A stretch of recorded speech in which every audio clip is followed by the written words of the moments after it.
Yeah, exactly. All right.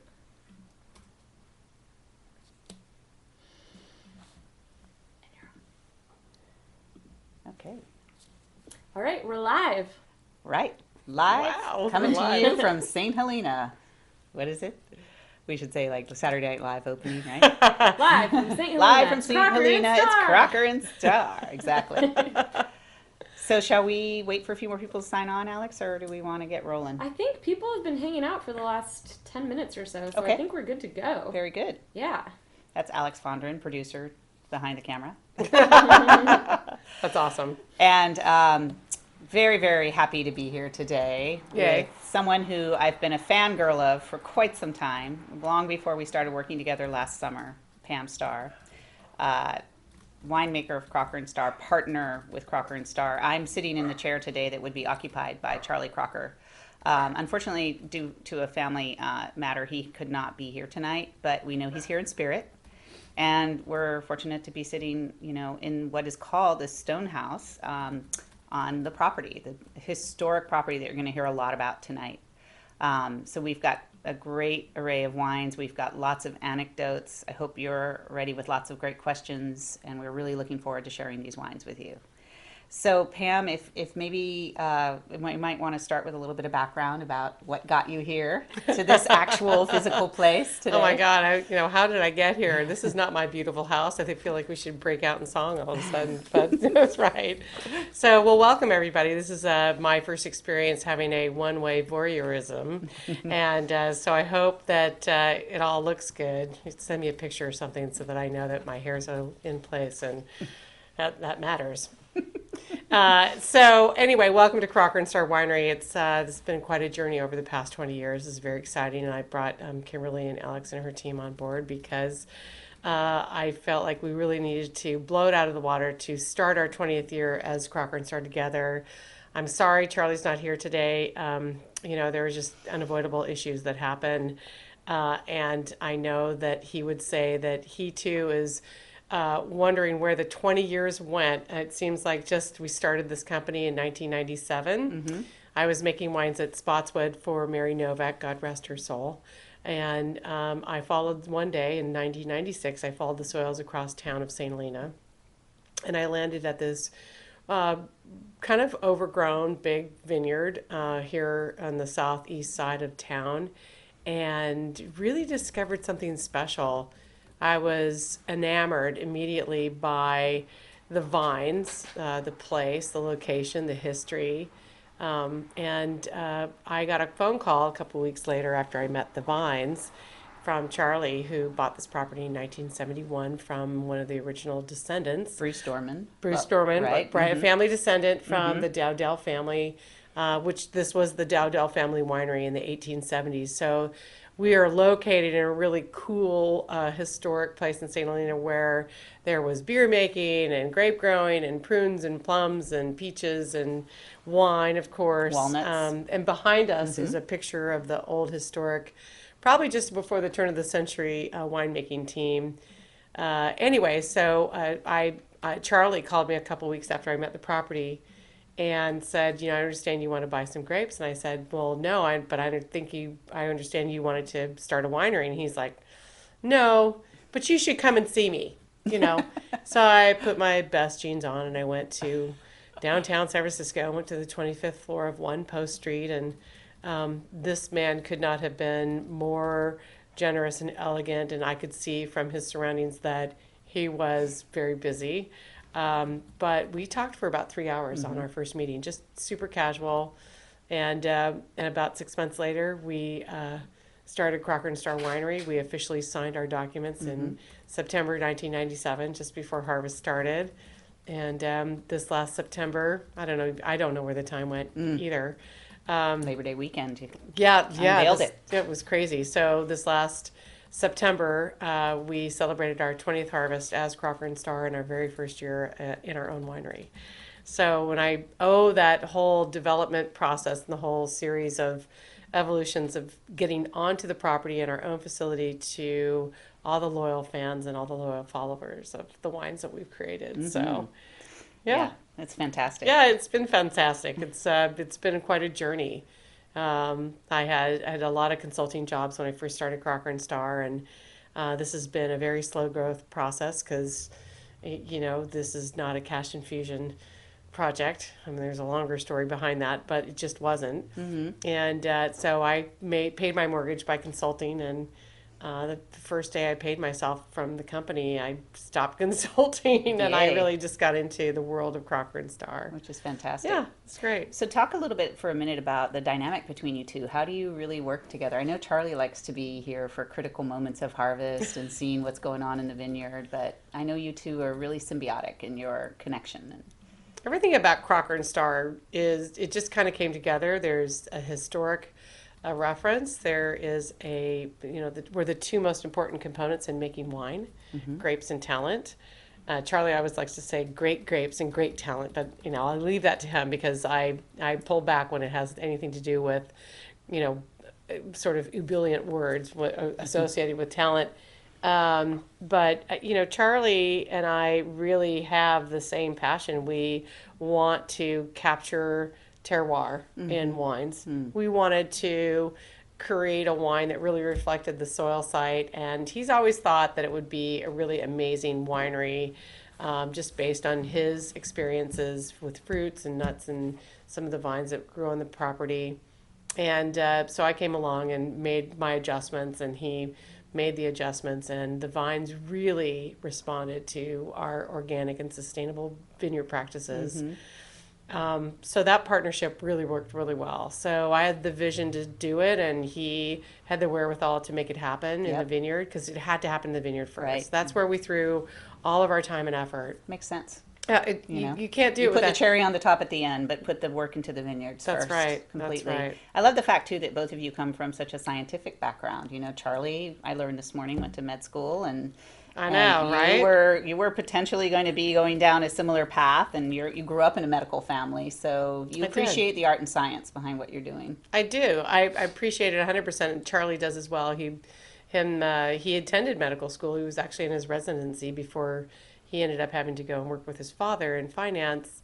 And my father is old world Canadian, and it's all very conservative stuff. You can be a doctor, a lawyer, a business person. I'm like, when you go to college, you're mostly like that. And so it was he speaks science.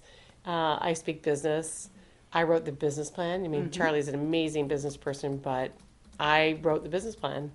And it's still intact and still useful today.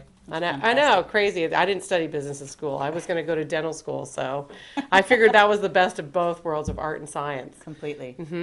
So fun. It's really fun. Already. We've got a question. Okay, wine fashionista from San Jose would like to know how many years before you were able to pay yourself. Wine fashionista, great question. It took me, I wrote my very first check to myself 7 years in. Wow. Yeah. Not bad. Not bad. I was younger then. It was okay. It was. Well, and speaking of palate exposure from San Francisco, says Pam, you don't look old enough to have 20 vintages under your Love you. Palate exposure. We love you, Ilona. Just a little. Keep those comments coming. Please, yeah, we do. Wine keeps you young. Yeah. I just want to remind everybody that our hashtag tonight's Crocker Starr Live, and Star with 2 stars, 2 R's. Sorry, or 2 stars. You can do that. Stars. I'm fine with 2 stars. 2 stars. 4 2 stars R's. are even better. But actually, there are 4-star girls, so that's 4 stars. Yeah. There you go. Yeah. Perfect. Perfect. And yes, you did mention the property. I mean, James Dowdell, there's a great piece that we'll forward on to everybody. And I know you got a lot of the press kit materials ahead of time. And if you're a soil wonk, we have some really good new soil pieces that weren't able to fit on the Brand Live platform. But for those of you who want to dig in, so to speak, we've got all those available as well. But the property was first planted in 1872, and it went through a lot of different cycles in that period of time. Some of the vines remained extant up through, I guess, the 60s almost, and then had to be replanted. Yeah. What's really great about going into partnership with this piece of property, Charlie preserved the old vines on the property. He did replant pieces. As a matter of fact, one of the most amazing things he did was he put Cabernet Franc in some of the best Cabernet Sauvignon dirt. So I am the Franc and Blanc queen. And I have some of the most coveted Cabernet Franc in the Napa Valley. And that's really thanks to him, just because he has a cousin in the Loire, and he's not competitive at all. We're not competitive, but he wanted to grow a better Cabernet Franc than his cousin, I think, really. Well, fortunately, stylistically, they're going to diverge, right? Oh, they're totally different. We do not make Loire style wine at all. We are St.Helena captured Cabernet Franc. That's what we are. Very cool. Well, I think we're 10 minutes in, so why don't we maybe get started with the Sauvignon Blanc, and we can start taking questions through there throughout that. I know that your first vintage of this, Pam, was 2001, and you like to describe the style of this as Napa style. I'd love to hear a little bit more elaboration on what your view is of that. I phrase. will. And first of all, since I can't see y'all, cheers to y'all. Cheers to y'all. Y'all. She just got back from North Carolina. Yeah, I did. So. I'm sorry, all y'all that's still stuck. And so the Texans hopefully And that's a appreciate shout out that. to Prosperity, South Carolina as well. There you we go. have a South Carolinian on the feed. Yeah. So go back a little bit. When I met the property, there was no Sauvignon Blanc here. As a matter of fact, we're sitting in a very cute little building called the Stonehouse in the Stonehouse Arbor, where Merlot vines were planted before this building existed. And there's been a lot of redo in this vineyard since I got here. But one of the things that it wasn't here was Sauvignon Blanc. And you know, how do you come by planting Sauvignon Blanc in St.Helena? How can you justify it financially? Because the soils that come through here are from the lower slopes of the Mayacamas mountain range, and that just demands red wine. I mean, just immediately. But the eastern half of this property is basically the soils come through the pinch of the valley. So we have the Vaca range and we have the Mayacamas range, and St. Helena is the most narrow part. And so the eastern part of this property, the soils come through that hourglass and they head on the east side, they accumulate clay. So I found it a very justifiable section to plant Sauvignon Blanc. Now, the Sauvignon Blanc came about because I've been making Sauvignon Blanc since the 80s, and I have a huge passion for it. It's a very difficult grape variety to plant and grow and translate, and then consumer based, it doesn't garner high loyalty because the styles of Sauvignon Blanc are all over the board out That's there. true. So you can't just say Sauvignon Blanc like you can Chardonnay or Right. Champagne. You say Sauvignon Blanc and people think, I wonder which one of the entire flavor barometer, gauge I'm going to get. Right. So I did a lot of a lot of tasting. Sorry. She's a lot of fun. She's a Sagittarius. For those of you that care, she's always fun. So I had a really great time in that late 80s, early 90s, eating and drinking with the boys over in Sancerre Pouilly-Fumé. Yes, Didier Dagenau was a good That's friend. right. And R.I.P. Jean-Laurent Vacheron. And those guys are so terroir focused. They don't say anything about their Sauvignon Blanc unless they're saying terroir with it. And I had these really wonderful discussions with them, and they beat it into me that there is terroir of Sauvignon Blanc, and I thought, well, we don't have terroir of Sauvignon Blanc in Napa Valley. Nobody says, oh, this is a Napa-style Sauvignon Blanc. Nobody does that, or nobody did that. I've been making wines for 33 years, and would they do now? I mean, we've had You some held work. on. And I held on, baby. That's what tenacity. People And are coming around. I created a Sauvignon Blanc that I really, truly believe is best of what we do in Napa, and that is preservation of peach and limeade and Guava. limon and guava. Yeah. I mean, the floral component, minerality. Yes, minerality exists in Napa. It's true. And I did it with a really pure focus of translation. I just made juice. I planted the grapes in 2 soil profiles. Originally, I had 2 vineyards involved. It was not 100% estate. It's nearly 100% estate now. But I wanted to capture a little bit of cooler climate, and I thought I had to do that in cooler soil. Well, I found a pocket here in the property I can actually fill in that gap with the estate. So a lot of exciting evolution with this wine. And when it first came out, people were like, oh my God, this is amazing. Of course, people love Spotswood Sauvignon Blanc, so they were immediately expecting something good. No pressure, right? No pressure. No pressure. Your customers don't give you any pressure whatsoever. So I wanted to make my customers and my clients and my loyal followers happy, and I think I did a good job doing that. And I don't add anything to it, I don't adjust it. I really just try to get the coaxing out of the grape into the juice, into the barrel fermentation which is mostly stainless steel barrel. A little egg now. You've got your And eggs. I have added, over the past 4 years, I have added 2 cement eggs, and now it's going to grow to 4. Yeah, so I'm going to have Fabergé egg 1, Fabergé egg 2, 3, 4, 5, 6. You never know how far you're going to take that. But the minerality is emphasized by the egg. But before I got the cement eggs, I had minerality. Right. So I knew I So had. it enhances it, in other words. It does. Okay. It's really Like wonderful. an underscore. So the mouthfeel of this, I feel like I almost created a technique of how you have champagne on entourage. So I did some of that in the early years of the barrel fermentations. So I enjoy. Hopefully you guys are all. Hopefully your glass is empty. I'm have a lot gonna of have questions. I'm gonna have a Yeah. sip. Okay, good. Well, we've got some questions that we're going to take. Okay. For sure. Let's fire away. First of all, Clifford Brown from South Carolina is saying that he wants a lobster roll or shrimp salad with this Sauvignon Blanc. We'll get that So that's shipped a over I'm by in. caviar.com. Yep, exactly. Totally. Yeah. Caviar.com. Do they please. deliver? Do they deliver? Right on. And then Mary Orland from San Jose says Pam Sauvignon Blanc is amazing and converts any non-Sauvignon Blanc lover. Pam, how do you describe your style? And then kind of to dovetail on that, Lori from Paso Robles says, did you do soil analysis and then decide on Sauvignon Blanc, or want Sauvignon Blanc and found the soil? It's a I smart love audience. you guys. They You're are great. great. Okay, so They rock. great questions, you guys. I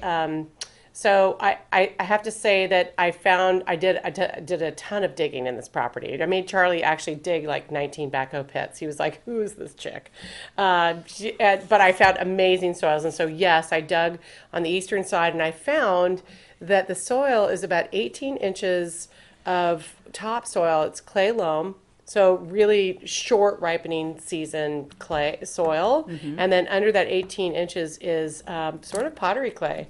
So then I got this fake shallow soil gig going on. So the roots were really tamed. I mean, the vines do not grow vigorously. Right. The automatic set is somewhere around 3 to 3.5 tons to the acre, just Okay. automatically. Nice. Yeah. Self-regulating. We like Self-regulating. that. Yeah. A lot Self-regulating. less labor, honestly. Yeah. Right? So my style is really a style of purity. If I planted it right, which I feel like I did, because, and thank you, Mary, for saying that. Yes, I can actually get red and wine we drinkers. missed Mary at the 20th anniversary. She was in Sardinia, so we forgive her. Oh, Poor darn. lady. Yeah, she was having her own anniversary, as a matter of fact. Oh, happy anniversary. Yeah. So my style is really wanted to just be a translator. I wanted to keep my hands away from, too much motion, and I wanted to, sort of present purity. And I have a lot of winemakers of the past several years trying to copy what I do, and some of them took what I did and take it to another degree of like stirring and cement eggs. I still create this very pure version of Sauvignon Blanc. Yeah. And Did I answer that? Yes, Okay, I think good. so. And how about the Trencus piece of property? Do you want to talk a little bit about The Trencus that? piece of property was really interesting to me because Larry Hyde has always been a really great friend and great grower, and I used his grapes when I was making wines at Spotswood. And so he and his kids bought another piece of property on Trencus, and so they called it Las Trencus. And we had a discussion. I said, I'd like you to plant me just like an acre of Sauvignon Blanc there.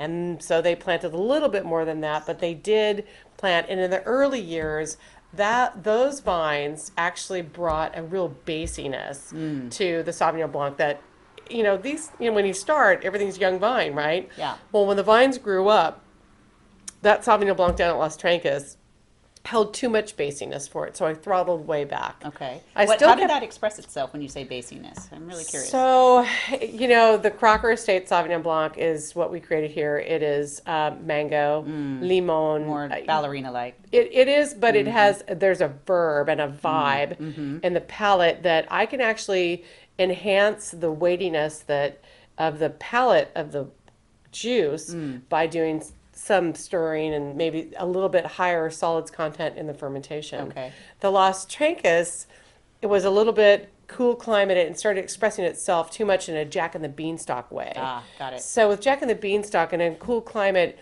we had to actually convert the vineyard and split the canopy and play games with the vines, which actually really worked. The grapes ripened 30 days after the Crocker Estate. That's kind of It's Convenient. super interesting. It's through, but Yeah. it's super. I'm harvesting Sauvignon Blanc when people are doing Cabernet Sauvignon. Yeah. So one of the things that I did is when I started culling out the Las Trancas vineyard, I started another wine called the Bridesmaid, and the Bridesmaid started sucking that all up, and I started putting Semillon with it. Ah, So okay. that's so I had a place for it to go, and it just allowed me to really focus in on the Crocker estate. Cool. Okay, we have a lot of questions. Okay, keep Okay, going. good. Okay. Please. I'm glad you have a lot of questions because we have so much we want to share too. So Yes. please fire them at us because Okay. this is a dialogue. All right, and a lot of these kind of revolve around the same thing. There's a lot of interest in the concrete egg. Love So that egg. Michael Servin says, I'm assuming the concrete also allows for a more viscosity and textural expression. I'm going to keep going. Mary Orland says, do the eggs contribute to the Sauvignon Blanc creaminess? Isaac Baker says, interesting that you use stainless, new, and used oak and eggs in the Sauvignon Blanc. Quite the combo. Fascinating. Can you elaborate? And then finally, such a lovely Sauvignon Blanc. This is coming from Sonoma Bella. What do you think the concrete egg imparts into it? And then I'll finish with Divine Wine Time from California says, Pam, this is the best Sauvignon Blanc I've had out of California. Well done. Such an amazing balance of all that is desired in Sauvignon Blanc. Yeah, thank you very Cheers. much. Thank you. Thanks, you guys. Great questions. And so you guys are really focused in on the containers. And I actually think that's those are all very interesting questions. I think containers add a lot. In the early days, it was pure form stainless steel barrels. Now that is a container. I chose not a tank.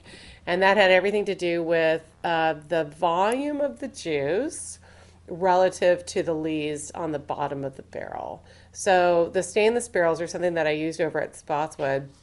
And I continued it in the fashion that I started with Crocker and Starr. The change I made in the early days was that I kept it on the lees for a really long period of time. I mean, I was one of the latest bottlers in May. And I'm not that now because there are other people who have taken it to the nth degree and added a lot of oak, and there's a lot of wine making that goes with it. I do try to not make this wine. I try to just follow the lead. Well, you're intuitive. I mean, you have the scientific know-how, but you let your intuition guide you more, if not equally. Right? I taste the juice a lot. I Yeah. taste the wines a lot. And so I'll tell you right now, let's talk about the eggs really quickly, Yeah. is that there is a creaminess that is imparted by the egg. I like the egg for the Sauvignon Blanc with 3 years of use. The first year is super elaborate, and you got to be really careful with those brand new eggs with Sauvignon Blanc. I have an idea, now that we have our own winery, I have an idea of how I'm going to age a red wine in an egg. But you can't Which is ferment a red unusual, wine. right. It is. You can't ferment a red wine in an egg because you can't get the skins out. Right. That's why people use cement tanks. But I think that there is a creaminess. There is a weightiness. There is, I'll have to say that it's almost floral component that comes out of the cement egg. I've always noticed that. There's like this extra level of subtlety and aromas that the egg seems to harness. Right? Yes. Yeah. But if you compare that with a stainless steel barrel, if you never roll an egg and you just let it sit there versus a stainless steel barrel and you stir that barrel, you can achieve similar weights. But there are so many things you can do with that egg if you continue elevating those lees over time. I just have this visual of you sitting on top of a stack of concrete eggs, just waiting for them to hatch. I am. I'm hatching eggs. Yeah, They're great. You're like a nurturer. I So love your it. comments are all really valid, and I use these as judicious amounts of layering for the final Sauvignon Blanc. Yeah. I want you guys to feel like you still bite into a piece of fresh fruit. Well, it's got that what I would call almost a not but it's a contradiction in a beautiful way of creaminess and then that spiky acidity, which is just so fun to find them both. No additions, Lemon guys. meringue. This is its own natural acidity. I do not add acid. I haven't. So talk Knock about on wood. how, speaking of acidity. Wait, we have a and question. Well, hold on. I want to ask a question. Sorry. I get to do that. Privileges. But I wanted to ask you about why you like older Sauvignon Blanc. You like to encourage people to try your Sauvignon Blanc with a few years age on it at least. I do. Talk about that and why we should maybe change our minds about just having it when it's fresh and released. Well, I think you should have it when it's fresh and released because there's nothing better than Sauvignon Blanc and French fries. I mean, let's just face it. You know, Like the modern day Julia Child. I mean, like, let's go. Let's have the French fries, the beach, my Sauvignon Blanc. I'm totally fine. You know, I'm 56 now. I can't drink sweet drinks by the beach. It has to be my Sauvignon Blanc and some French fries.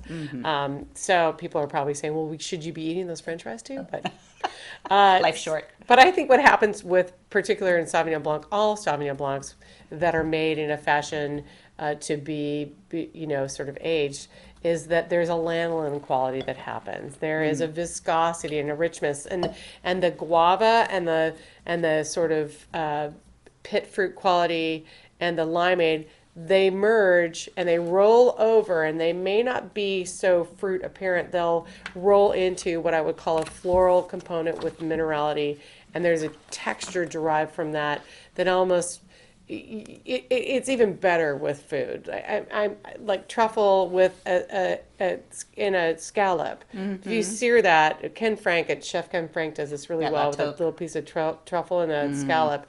And if you just sear that gently, the older Sauvignon Blanc actually melds better than the fresh one. Yeah. Yeah, you got that right. I got it. So I just think that there's an opportunity to have your wine.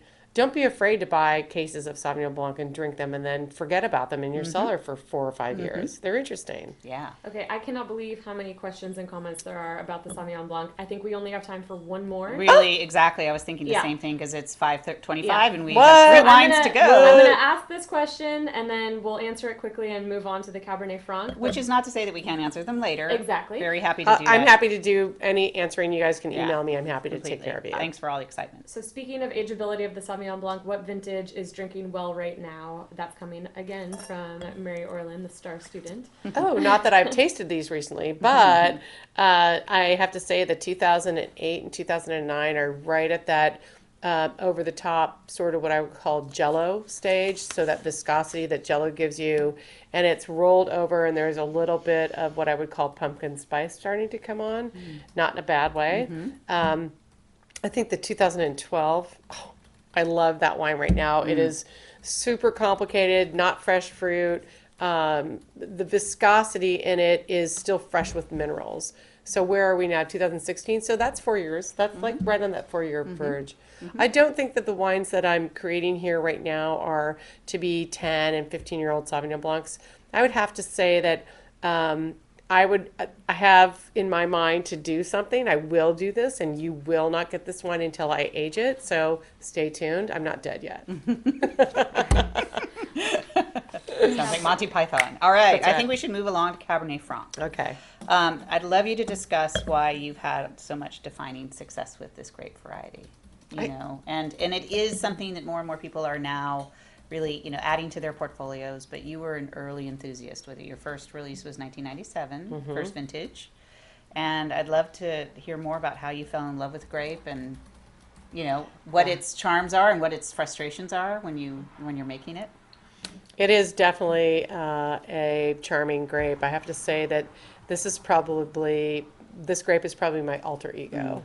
In a way that I'm not easily tamed in Cabernet Franc, so it's symbiotic. My pal, not easily tamed, but I have to say that the Cabernet Franc is pliable. It's willing to just sort of morph if you give it a path.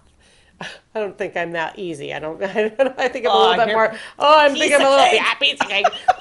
So Cabernet Franc, I fell in love with this grape. In the 80s, I was able to go over and taste out of barrels at the Great White Horse and Angelou and some of the all the right banky places that you're supposed to taste from. But I tasted out of barrel, and I had these really great questions to the French. Of course, the French didn't really respond to me all the answers. They kind of answer some of the questions that they wanted you to ask. Yeah. So, It takes a long time. It takes a long to time. romance a French person. Yeah. So there you go. So, and I actually think that this is almost French in some ways. The grape is French. It romances you, and it rewards you if you're just a little bit more patient. So Cabernet Franc became sort of a goal for me. When I was making wines across town, I made a Cabernet Franc for them for the first time that anybody would have ever put Cabernet Franc first. And there was a lot of discussion between my consultants and the people how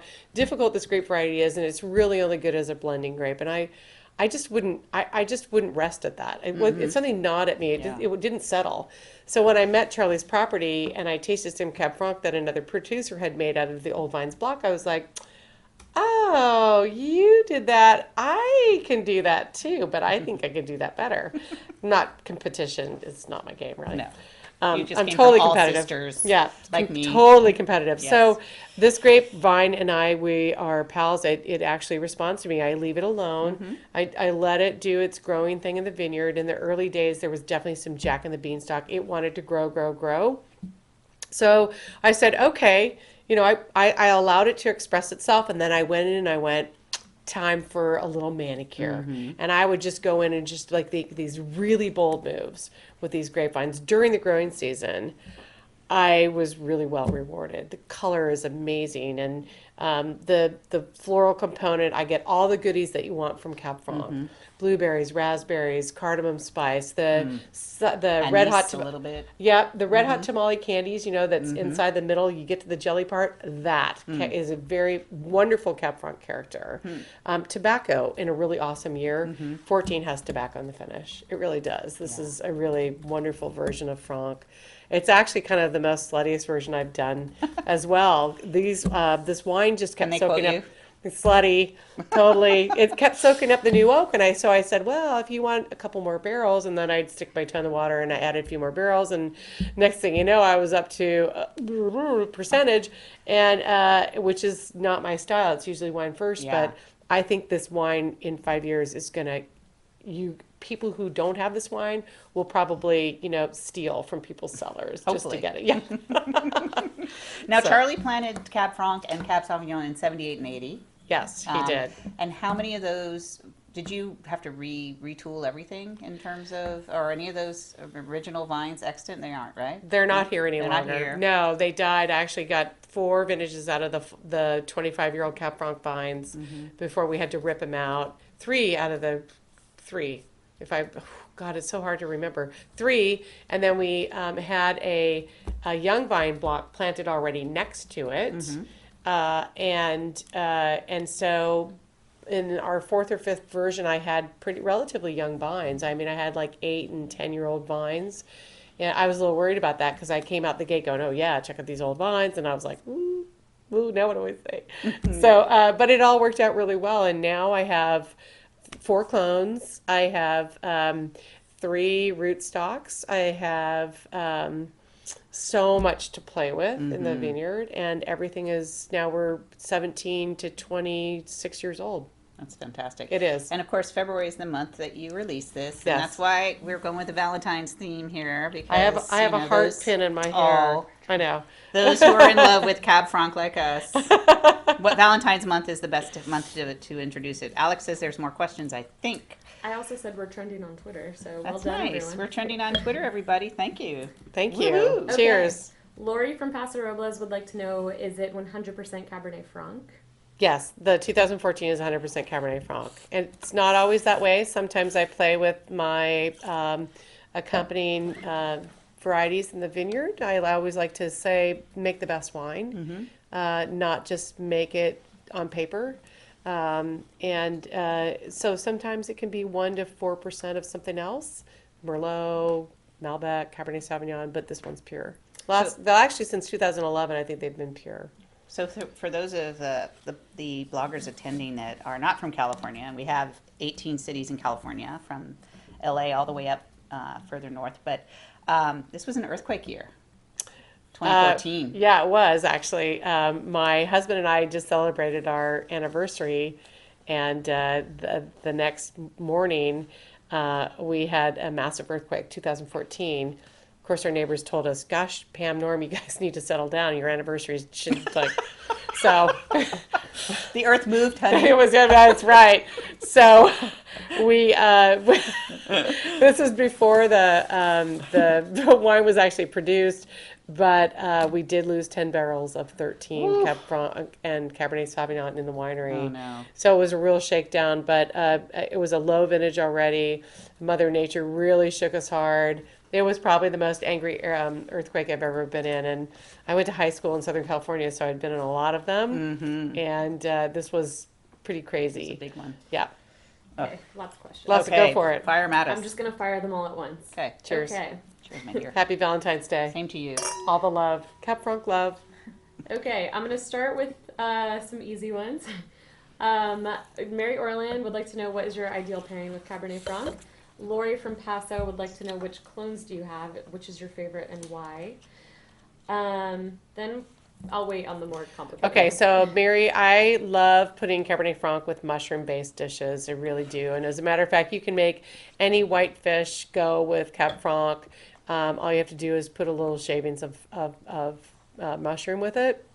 I think that also people forget to pair white fish with Cab Franc, and if you do some chocolate nibs and roast them out, and you sear your fish with it, you can make those. So those dark earthy flavors go great with Franc. The other great pairing is duck. It's really good. You know, Jim, the Sonoma duck guy from Liberty Duck Farm, he brought some duck to our house one time, and I pulled out Franc everywhere I could, and of course I made a big reduction of mushrooms too, and Yum. some of the silky ones are fantastic. So those are my favorites. Those are my go-tos. There are definitely plenty more. I think Franc is a wine that if you have a white wine drinker, a white wine food and a red wine food traditional on the table, not white wine drinker, but white wine food and red wine food, Cabernet Franc is your segue bottle. Yeah. It's kind of like the rosé of the red world. It- in a way. In a It way, bridges. it's a great bridge, and the white food, the traditional white wine food, does so well with Franc. It makes blueberries happen and spice happen, and then with the red meat and everything, all the really wonderful spices come, and a lot of the floral components of tobacco come out. So it's really Nice. Okay, let's bring in the clones. And the way the clones. Okay, so good question. So we have the original clone is still here. We saved it, and I think that must be clone 1. I brought in the on top clone 332. I put that on 2 different rootstocks, and then I have what's called a suitcase clone. It's called the Goddess, and it was actually a clone that was planted in Bordeaux because it ripened really well. Well, here in the land of sunshine, Not today. it ripens really, not today, it's super rainy, thank God we have rain. But the Goddess clone is actually a little bit of an anomaly. It doesn't always make the blend. But I do have 4 rootstocks. I've got 420, 10114, 3309, 110R. So it's a really, and it's a wonderful layering. I can make each one of those pieces into a different wine, and then I can just layer cake the wine. And you do that through the small lot I fermentation. do that through, yeah. Some of the fermentations are only a ton and a half. Yeah. Really cool. Yeah. Really great. Okay, keep going. Okay, a little more complex questions. This is coming from My Vine Spot from Northern Virginia, who says, speak to the benefits you've observed since switching to sustainable farming. He says organic farming, both environmentally and with the wine. So great question, My Vine Spot in South Carolina? Northern In Virginia. Northern Virginia, my Otherwise God, known don't as get that Nova. wrong. I mean, hey, they've got Cab Franc wines out there in Virginia, Yes, right? they do. So, sustainable / organic practices lend themselves to a better dynamic and balance. And what do I mean by that? I think that there's something really true about the lady who ate the fly to catch the spider that wiggled and jiggled and tickled inside her. So we have that dynamic going on here. We release lady swings and ladybugs, and they go out and they eat the spider mite and they eat the spider mite larvae. You cannot sanitize soil. Everybody knows this. I mean, since the beginning of time, you can't sanitize soil. So it's better to build your soil with a lot of tilth and stimulate the mycorrhiza down there so that all the really micronutrients are broken apart, make them available for the vine. So that's a little bit of a longer path. You have to commit. You can't give up because a lot of people want to give up. So planting cover crops like clovers, and we do some bell bean just because those plants actually lend themselves to higher tilth in they add volume, which is great. It's super important to add volume.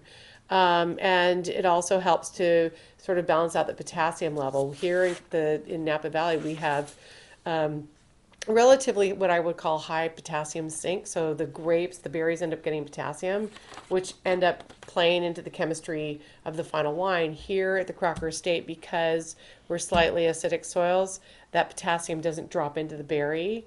So I have a really, these are, again, all of these are their own acid profiles. I don't adjust it. No I adjusting. haven't adjusted anything since I started the program. Maybe just your neck a little. Yeah, my neck a Yeah, little bit cricked. I know Michael Servin will appreciate this point in terms of the sustainable conversation because he's written some seminal books about water conservation and water mindfulness. And of course, you've got a natural water table on the vineyard. This morning, Pam posted a video of the rain at the base of her, or should say the creek, overflowing creek at the base of her home property. And you said today that there's been 36.67 inches of rain, which is the same as an annual rainfall in 5 weeks. So the water table, obviously, here and the wells, right, have really helped keep the property from having to really be overly managed on the waterfront. We have not. We made it through the drought. These vines are champions. With the lines are there for security and insurance. Mm-hmm. I mean, I think you need drip lines for development. Mm-hmm. You must have your baby plants have, you must feed them occasionally. So, and then don't take the drip lines out, leave them there for the rest of their lives. So we do have an insurance policy here. The soils that come through this property, again, from the lower slopes and the Mycomus, they drain really well. We have 4 and 6 foot profiles. We have great drainage. We didn't put it in. It's just naturally here. We have great kind of some of the river washes through some of the old vines, Cabernet Sauvignon. And then as you go to the eastern side of the vineyard, right now you're not going to walk through that because the clay content comes up. But a lot of the plants that are out there, I can walk through the vineyard right now. I mean, we're on high ground. It's kind of an odd. Hopefully, you guys see the vineyard. You're up online and you can see where we're located on the map. We're actually on high ground. We've never flooded here. Mm-hmm. It's really great. It's really amazing. Beautiful property. Okay. We were hoping to show you a little photo of it at the end, but it's getting dark. It's so getting we'll dark, see. but I don't know. see. That mustard's The pretty mustard's bright. gorgeous. Can you see it in the? It's electric. Last set of questions about the Cabernet Franc. These are slightly simpler. Sonoma Bella would like to know, do you do any whole cluster in the Cabernet Franc? Mary Orland would like to know what older vintage of your Cab Franc is drinking well right now. Is there an ideal drinking window from you? And then slightly more complicated from Mary, but interesting nonetheless. What was it like doing Cab Franc in '97, being so early on with it? And was it challenging to stick with it when Cab Franc wasn't known? What do you owe to its cult status now? Okay, great. What was the first one? The first one was, do you do any whole cluster? Okay, so, and who was that from? That was from Sonoma Bella. Okay, Sonoma Bella, I don't do whole cluster with Cab Franc. I wouldn't recommend it. Mm-hmm. There's so many has other. a lot of green characters in some ways, If right? you, Naturally. I mean, I love that there's just a hint of what I would call south of the border, bloody chili. Just enough of that, really like the kind you get at the market when you touch it in your hands and you're like, oh God, I'm going to eat that. It's really good. But there's no reason to do whole cluster. You don't have to prolong the fermentation like you would in Pinot Noir. So there are other things that I would prefer to do, like whole berry, which we have our own facility and I've played with a lot this last year, which was really great. And then to Mary's question, Older vintages, ideal drinking window, and being such a pioneer. well, I'm very proud to say that when we did the vertical tasting on September 1st, which I've never done, I've never had all of our Cab Franc and all of our Cabernet Sauvignon together in one place in front of you where you're just like going, holy cow, here's our path. Here's our journey, right? I have to say that I have a real true passion for the 99 and the 2001. I think they're drinking amazing right now. If you need to have a little bit more youth, the 2008 Cab Franc is rocking. It has the mineral component is coming up on it and the tobacco is coming up on it, but it's got a really great, what I would call jelly donut center. One of the better pieces of news to come out of 2008, I suppose. It is, It's a tough year for everybody. Well, it was a small crop, but Yeah. it was actually a really good year. It was challenging as far as finesse in capturing the right tannins. I'm thinking about the market crash. You need your Oh, you need that. your Cabernet Franc. The financials. You need your Cabernet Franc in order to get through it. Yeah, for that's what I was sure, thinking. for Financials. sure. Ugh. And then what was the second part of that? The Being kind of on top of Cabernet Franc when it maybe wasn't sort of at the cult status that it is right now. I'm very fortunate to be a winemaker and a passionate wine drinker first, and so I don't pay attention to markets, and I don't pay attention to trends. I wasn't hoping to establish a trend, but I truly believe that my Franc and Blanc have established trends that people have tried to follow, which I'm honored. I mean, copy is the highest form of flattery, and I really feel honored and flattered by my colleagues that have done that. Mm-hmm. I'm just going to end this quickly with, on the Cab Franc, Kim with Divine Wine Time. One word, wow, mic drop. Ooh, woo! About the Cabernet Franc. Is that like the Lady Gaga mic drop when it's like off the stage, catch a football, fly off? Pretty much. Well, Pretty much. she followed that up, and we can't show this to any of our other winemakers, but Pam is the best winemaker we've had on Brand Live, and the wines might exceed her Woo! as well. Smoking! The bar has been raised. Yeah, the mic has been dropped and the bar has been raised. And I'm not catching a football, I'm catching a bottle of Cabernet Franc. But we've got 15 minutes left, so we might have to go a little bit over, and that's okay. Yeah, hopefully you all can stay with us, and stay maybe about 10 minutes more. Are we tasting the 14? Oh my goodness. Yes, Okay, wow. We've got the Stone Place coming up. So this was also a vintage, your first vintage was 97, so you had both the Cab Franc and the Stone Place released in 97, and this was a early generous harvest, right? It was an early generous harvest. It was a really wonderful harvest. It wasn't too generous. It wasn't a huge crop, but it was generous in the sense that it was great tannins, great skins. I want to show you the bottle really quickly because this is the badge. This is I put the badge on this wine because these old vines have taught me a lot, and I would consider this almost being our beacon or our flagship wine. I know that the Franc and Blanc are kind of my gig, but everybody wants to have a really distinctive and unique Cabernet Sauvignon in Napa Valley, and I did. I mean, I really wanted that. I didn't know it was going to happen, but these vines led me around, and so I kept the historical information on the back. I kept the name Stone Place, which is the name of the 1870s winery, which is a house that Charlie named the property. And I just have to say that tasting this wine, 2014, it's not even released until September 2017. So I'm thrilled. It's 100% Cabernet Sauvignon. These are over 40-year-old vines. It's the Old C clone. And that's SEE, as in the C candies. family. It's the candies, right? Exactly. So we have dark chocolate in here. It comes up from the soil into those. No. I'm totally. That's awful, right? That's for the new visitors to the winery. That's really awful. Just to see. Just have a little sense of humor. Plus, I don't even think chocolate goes with Cabernet Sauvignon. No, I don't you could either, start me really. down the wrong path on that discussion, so we won't go there. No, let's not.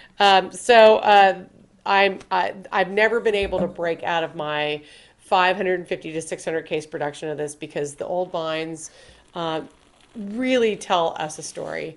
When you get age, you know what you're going to do. You're experienced. You know what your soil profile is. These vines grow exactly a meter. They're a pencil thick in cane shoot size. They service up to sort of what I would call non-classic conical clusters. They have a shape to them with a little bit of a ball on top. So they're really a pretty looking cluster. I think the C clone is really responsible for being the core of all of the really important Cabernets that established Cabernet in Napa Valley and of the newcomers of Napa Valley. Interesting. Yeah, They need dive to do into a it. tasting, right? I think there should sea be of Cabernet. I mean, if you think about Bacchus and some of those other wines, they're C clone. So I know this was back in September when we tasted every single vintage.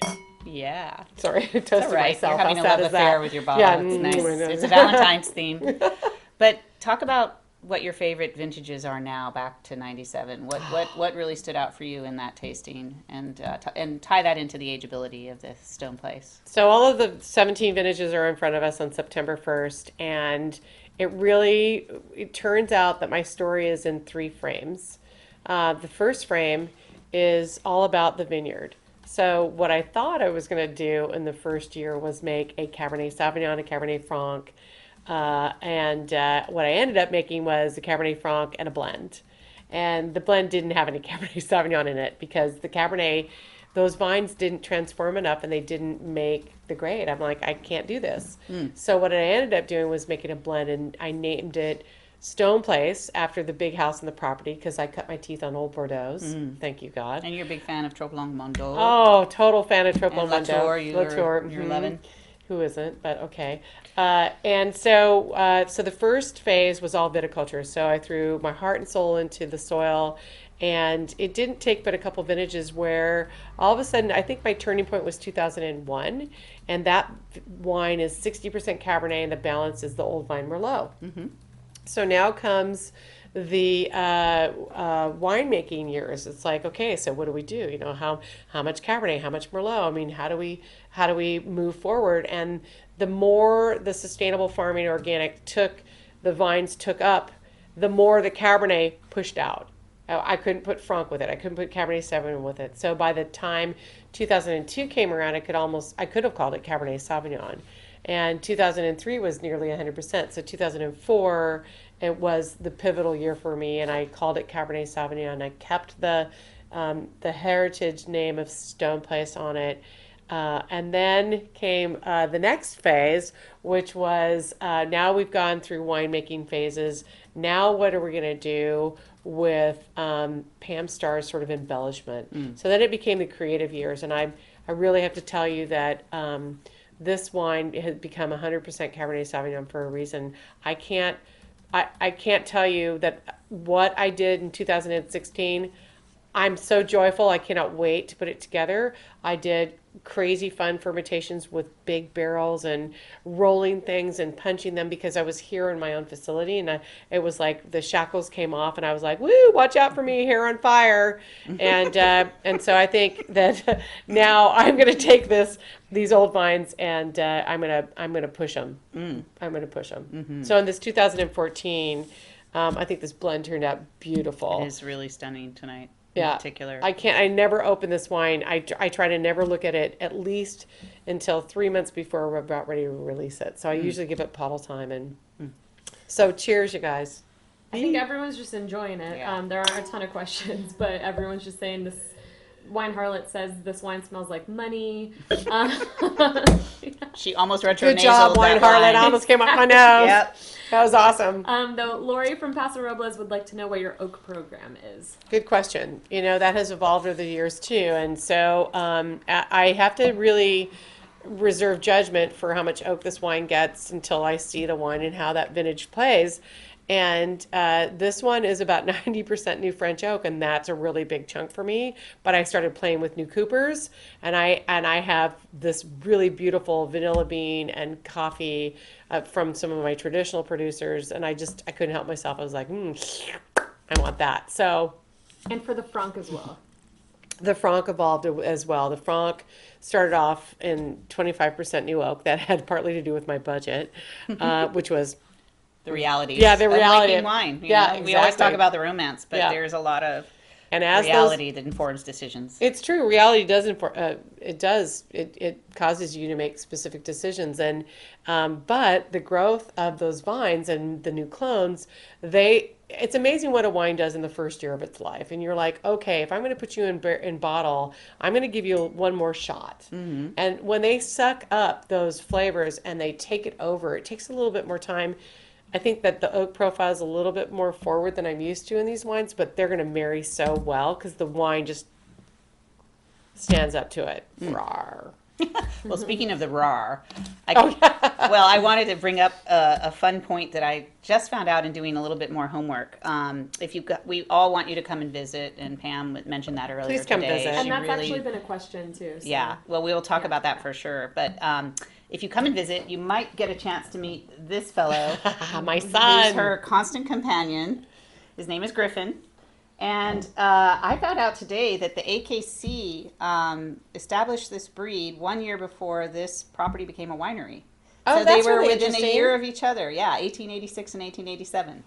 Isn't that fun? That's really So he's cool. a wire-haired pointer griffin. He's a swimmer and a retriever. He's got a double coat.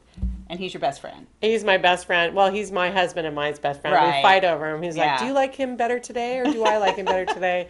He's 60 pounds of happy and love. He doesn't shed. He's actually a duck hunting dog in France. In Yes. Bordeaux, this Yeah. is their... They call him a supreme gun dog. That's right. And Pretty they cool. and he, if you shoot a gun, he goes like, "Ooh, cool! What was that?" You know. He's like, "Wow!" So he runs. My husband's a contractor, so anytime a big piece of equipment goes off or a saw or anything, he runs to it and goes, "What? You know, where is it? What can I grab for what- it? yeah. Let's get a quail. Is there a quail Yeah, around? get a quail and a duck. Yeah, But I thought that was kind of fun. Thank So you. Yeah. that's late 80s. great. Late I didn't know 80s. that. I'm so excited to know it. That's what I'm here for. Cool. All right. Next wine. So we're moving on to the Casali. Oh, we're going to crazy. Crazy. So this is the Casali 7. Is this like the Magnificent 7? Tell us about the significance of the 7. So all the wines have been from my travels and my tourism and my knowledge and my drinking of Old World. I was very fortunate to win a free trip to Mendoza so many years ago, and I read a really fun factoid book by Laura Catena called Vino Argentino, and it's a really great read if you're going to go down there because she tells you where to eat. And she tells I mean, granted, it's about Catena, but they do some amazing things there. And so I read this book, and really Malbec is from France, and I did a little bit more history research, and Malbec was 60% of all plantings in Bordeaux before phylloxera hit and rootstocks had to be planted. So I thought, well, how cool is this? My first introduction to Malbec was Cahors. Back in 1996, I think it was. I was like, oh, what's this like cool bottle? And I picked it up, and they're like, oh, that's Malbec. Watch out. And I'm like, okay, I like Watch Out. Well, you're like Griffin. You're not afraid of No, I'm big like, things. big loud Things that make noises noises. and big wines, you know. So, so I this grape variety is really, I can't help myself. I feel the same way about it in some ways as Cabernet Franc. Although Cabernet Franc is really the love of my life because we are simpatico now, and High school sweetheart. yeah, totally. But this Malbec is crazy. It's a crazy grape. It looks fluorescent in the fermenter. Wow. That's right. It It's does. iridescent, It's right? iridescent. I call it the Jimi Hendrix effect. The Jimi Hendrix, yeah, actually, in fact, that music, if you played Jimi Hendrix while it's fermenting, I bet it would even be better. Try it this year. I'm going to. Okay. I will, I promise you I'm guys gonna come come and hear watch. So the wine, when I planted this grape variety here 15 years ago, and because I wanted all of the classic Bordeaux varieties on the property, and I have all 5. There's supposed to be 7, but I have the 5 classics.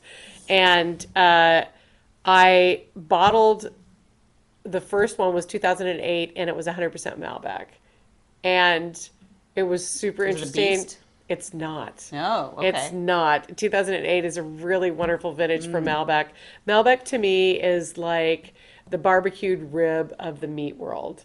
You know, it's not a classic steak. It's not a short rib. It's that, summertime. Okay, we'll have this meat for summer, right? And then everybody forgets about it for the rest of the year. Well, I feel like that. People feel like that about Malbec.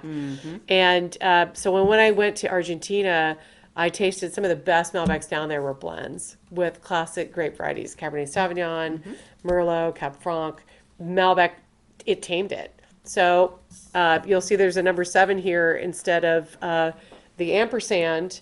And so this wine is a series for me. So this is the 7th one in the series. Each one is its own blend. So I went from doing 100% Malbec and again, this has to do with best of vineyard and vintage. I'm not going to do it in the bottle unless I really truly believe it's really a great rendition of the vineyard, the vintage, and really of Malbec. So I've gone through the series so far. I put Cabernet with it, I put Petit Verdot with it, I put Cabernet Franc with it, and then I've done several different combinations of those. And so 2014 is 4% Cabernet Sauvignon and 4% Petit Verdot. And What what does Casali mean? Casali is the name of the old brandy house. Charlie named it the Casali because they love Italian and love Italian art. And it means little house, I think, It right? means farmhouse in Farmhouse, Italian. yeah. And we translated that to party barn. So, and this guy right here, he's called the Casali guy. And Charlie had an artist friend of theirs take these two very famous Renaissance paintings that were maybe 4 inches tall, and these are 6-foot paintings on the ceiling of the brandy house. And so we decided that he was the leader of the party. We named our membership after it. It's called the Casali Club. And he is the Casali guy. And this is a wine that we put together because it turns out that our Casali members are super thirsty. Thank God. And so we launched this wine to them first. And I very slowly introduced it to a couple chefs. And they wanted to have it in their restaurant. So it's just a very small showing in a couple different places. It's a 400 case production. So it grew from 80 cases to 400. But that's kind of where we live. I love the continuous thread of linear acidity with all of these wines. It's your mark, you know. It is really, really there.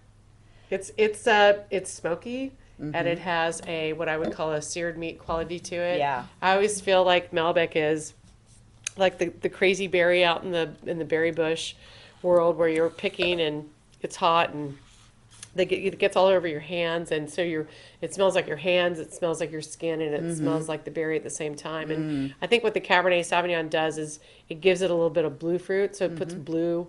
It gives it a little blue sheen. And what the Petit Verdot does is it retains its bramble bush that way. I see. Yeah.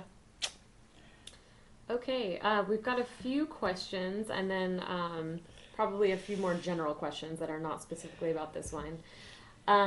James the Wine Guy would like to know if you have any favorite coopers, first of all, and second of all, have you ever produced a 100% or near 100% Petit Verdot? Good question, James. James the Wine Guy. James the Wine Guy. Good Just questions. at our office recently. Oh, cool. Got a chance to connect and hang out. It was fun. Cool. Everybody's always invited to stop by the way.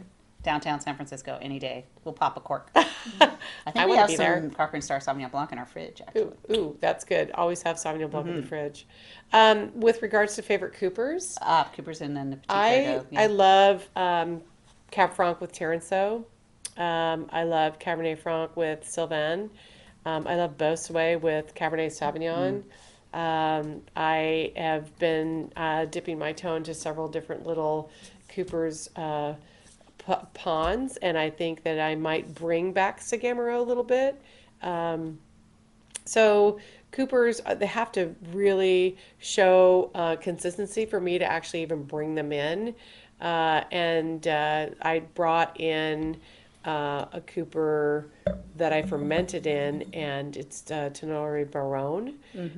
Really interesting Cooper for a barrel fermentation. So I think, you have to really judiciously use your oak. I don't want my wines to speak Cooper. These are super young wines, and the fruit and the oak are separate, but I've never ever put my Coopers first before. It's always a fruit first. I'm a very vinous producer. And then the other part of that was, Petit Verdot, 100% Petit Verdot. I know some people who've done it. The day that I'd love to drink the Petit Verdot and I'm going, people are going to love this, I will do it. So far, not happening. It's just not. It's What not is that it much. lacking for you in terms of that potential? I think Petit Verdot is sort of framed in the abyss right now, in the sense that it needs to have the structure of the classics around it to really pull it forward. It's a very sinewy bramble bush grape variety that has like not a lot of kids like drink root beer. Yeah. Right? Right. It's kind of the root beer of the grape varieties. It kind of sounds to me like, the shy one that has to be drawn out or is better in a group than by themselves. In fact, Right. It's actually, so Kimberly, not to totally contradict that, but I'm going to contradict that. And it's Okay. actually the total opposite. Petit Verdot is so big voiced. Ah. It comes in and you're like, okay, who let the wet dog in? That guy got to go, right? It's the bad date you had, you're like, oh, this guy won't stop talking, So I think it needs taming. And I know a couple people have done it, and they're But that's a lot of extra effort that, perhaps. and they're not that much fun. I haven't met a Petit Verdot that I really. So if you have some recommendations, I really love them. Yeah, let Thank her know. you. Yeah. I know some people also wanted to know about visiting, Alex. I think you had said earlier that some people Yes. were inquiring. I'm not sure. A couple more wine questions Yes. first, and then we'll get to that for Sure. sure. And please hang out with us. Yes, We're a here few for a people bit. are dashing off. No. Farewell, delicious Bye, lushes. Thea. Bye, Luscious. Bye, Thea. Bye. Okay, but Wine Anthropology from Columbus, a fantastic writer. He says, damn, this Casali is it. Bombastic Malbec struts confidently across the catwalk. But then says, That's awesome. He's so great Yeah. with words.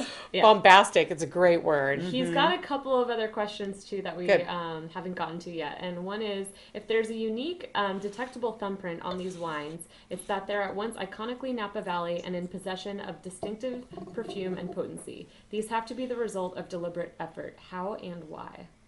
Ooh, God, you're good. That's hard. That's a how and why, deliberate effort. It's not really within my personality to be refined and restrained, and so I think I put that in my winemaking, and I do that in my grape growing.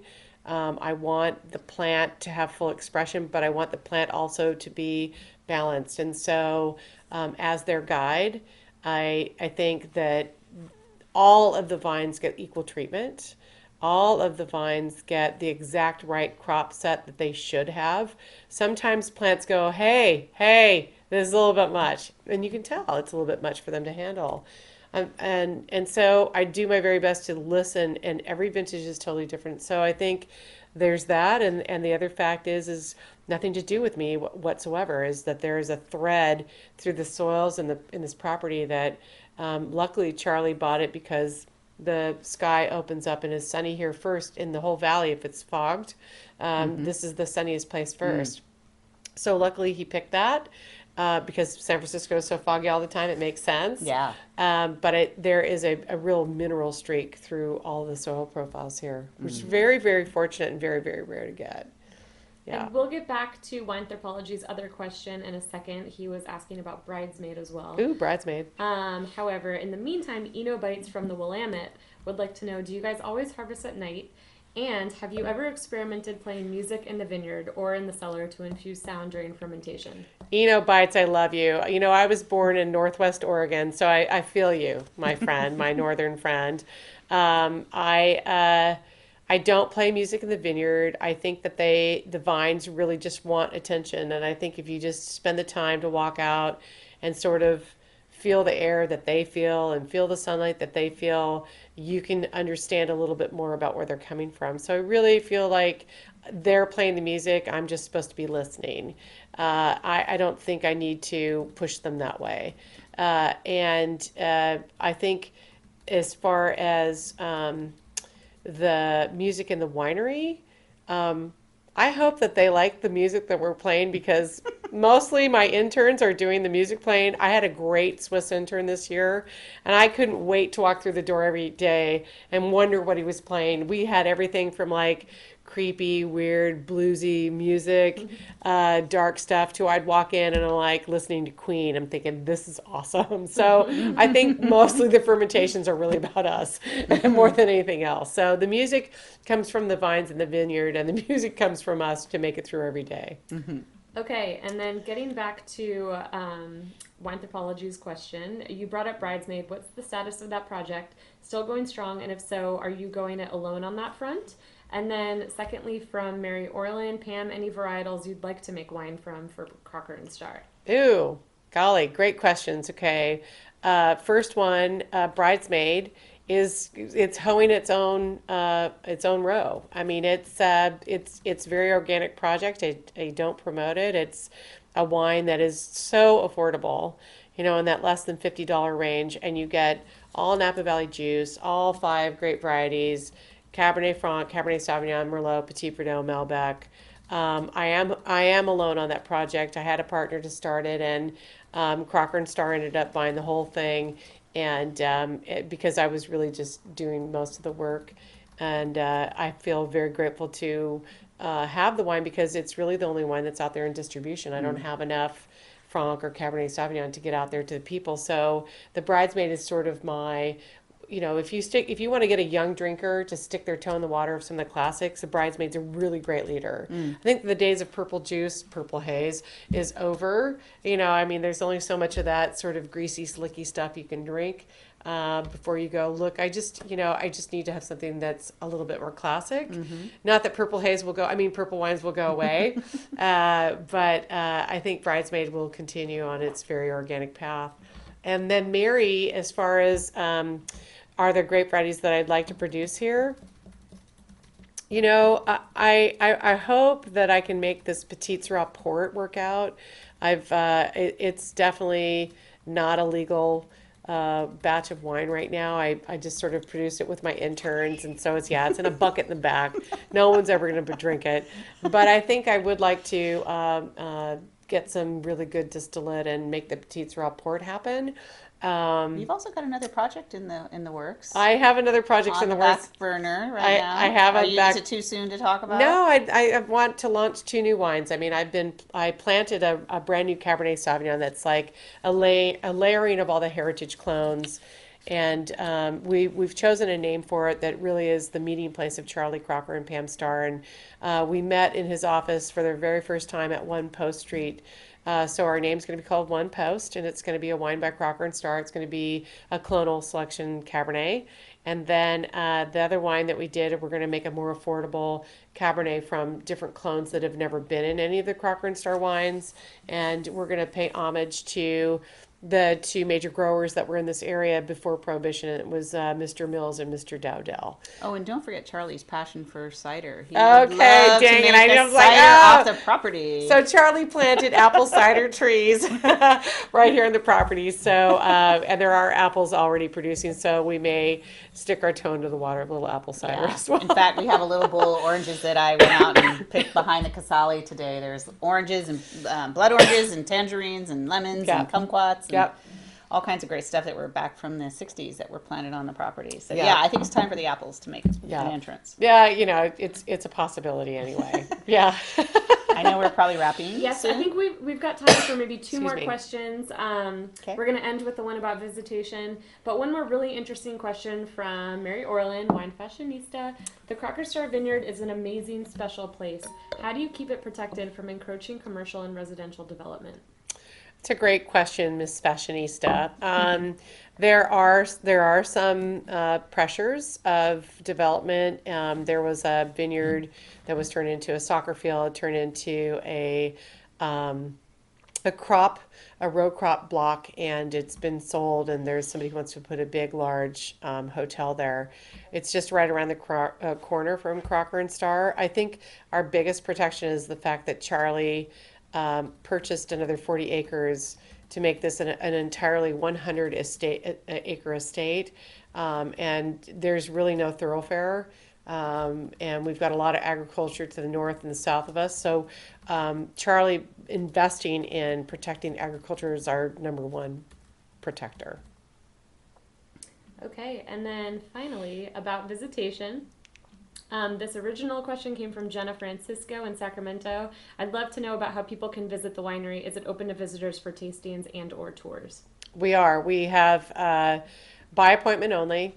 We are happy to have you. If you go to Vino Visit, we have a couple of open appointments. Mostly you should just email us or call us. You can call the farmhouse, 707-967-9111, or just email reservations@crockerstar.com.